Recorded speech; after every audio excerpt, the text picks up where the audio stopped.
ये लगा मैं बस। चलो हो गया जी, धन्यवाद। हो जाओ इकट्ठा है। इकराम खान जी को मिठाई खिलाई है, क्या कहना चाहेंगे जी? हम इनका आभार व्यक्त करते हैं जो बहुत अपना बहुमूल्य समय निकाल के हमें अपना समय दिया जी हम इसी से बहुत खुश हैं जी और हम इनके साथ हैं। जी। ठीक है। वैसे कांग्रेस और बीजेपी ने भी राज किया है, उनके बारे में क्या कहना चाहोगे? देखो अब उनके बारे में इतना कुछ नहीं कह सकता मैं, सब अपने अपने पेटा भर रहे हैं। कहने का मतलब जो अब तक चल रहा है, जो हम बीजेपी से तंग अपना आ चुके पेट हैं। और जेब भर रहे हैं, बिल्कुल जनता की नहीं सोच रहे जनता हैं। का नहीं सोच रहे, एक आम आदमी के बारे में कुछ नहीं सोचा जा रहा। बहुजन समाज पार्टी क्या लगता है कि यहाँ पर बहुजन- युवाओं का उद्धार हो जाएगा जनता बहुजन के समाज हित में? जी पार्टी जो बहुजन का मतलब सबकी, जी सब जन की, जी एक की नहीं सब जन की। ठीक जी। है ना। तो मैं ये कहना चाहूँगा सबको मिलजुल कर चलना चाहिए और अपने से छोटे को भी बराबर का समझना चाहिए सबको। खान साहब आज 23 सेक्टर में आए हैं, एनआईटी विधानसभा है और लोग तरह तरह से आपका स्वागत कर रहे हैं, रिस्पेक्ट दे रहे हैं और विश्वास भी दे रहे हैं। क्या कहना चाहोगे जी? देखिए, मैं जनसंपर्क अभियान के तहत सारी एनआईटी 86 विधानसभा में जा रहा हूँ। ये मेरे बॉबी भाई हैं जी और बॉबी भाई के घर पे मैं यहाँ आया हूँ। जी तो एनआईटी 86 से ही बिलोंग करते हैं भाई मेरे बहुत बड़े भाई हैं, आदरणीय। और मैं सारे इलाके में, सारी एनआईटी 86 में मैं देख रहा हूँ जगह जगह जाकर जनसंपर्क अभियान के तहत कि जहाँ भी जो दिक्कतें हैं, जैसे पानी की बहुत समस्या इस एरिया में, पानी की है, बिजली की है और इतनी गंदगी है, सीवर सारे जाम हो रखे हैं। तो मैं देख रहा हूँ कि प्रशासन क्या कर रहा है और हमारे जो चुने हुए प्रतिनिधि हैं उनका आता पता नहीं है यहाँ जी। तो मैं इन सारी चीज़ों को देखते हुए ही आज मैं यहाँ आया हूँ बॉबी जी के पास।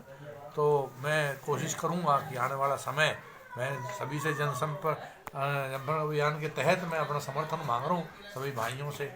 मेरे साथ में तेजपाल जी बैठे हैं, डांगिया साहब बहुत ही विश्वसनीय है और बहुत ही आदरणीय बड़े भाई के तरह मेरे साथी हैं।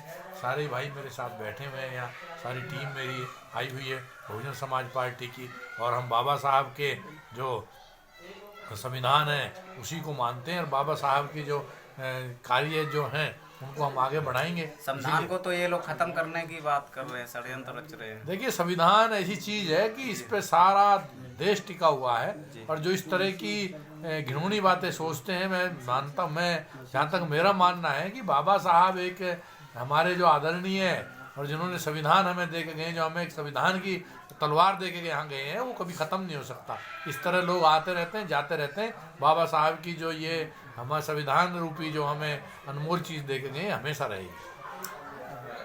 डांगी साहब, आज इकराम खान जी आए हैं, क्या उम्मीदें रखते हैं? पहले तो मैं इनके आगमन का बहुत आभार करता हूं और हमको इस तरह का एक कैंडिडेट मिला है जी और इस तरह के उनके उच्च विचार हैं जी और संविधान के तहत जन समाज के लिए और काम करने वाले और कर्मठ नेता हैं।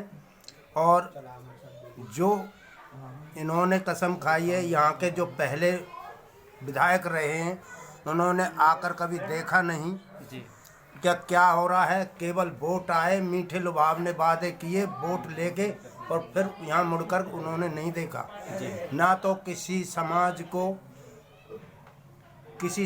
को किसी तरह की राहत दी, ना कोई कार्ड बनवाना या किसी तरह का कोई राशन कार्ड या गरीब से गरीब राशन समाज कार्ड भी काटे जा रहे हैं। वो सब कट गए जी। राशन कार्ड कट गए, सारे कुछ गए। सिलेंडर की इतनी प्रॉब्लम है, एक गरीब आदमी सिलेंडर नहीं भरवा सकता। 1100 रुपये हरदम किसी के पॉकेट में नहीं होते। इस सरकार से हताश होकर के हम ऐसा कैंडिडेट चाहते थे कि भाई कोई अच्छा कैंडिडेट आए।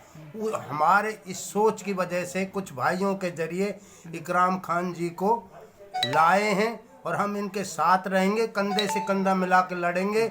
और जो ये सरकार है ना, सरकार है जन विरोधी और संविधान विरोधी, बाबा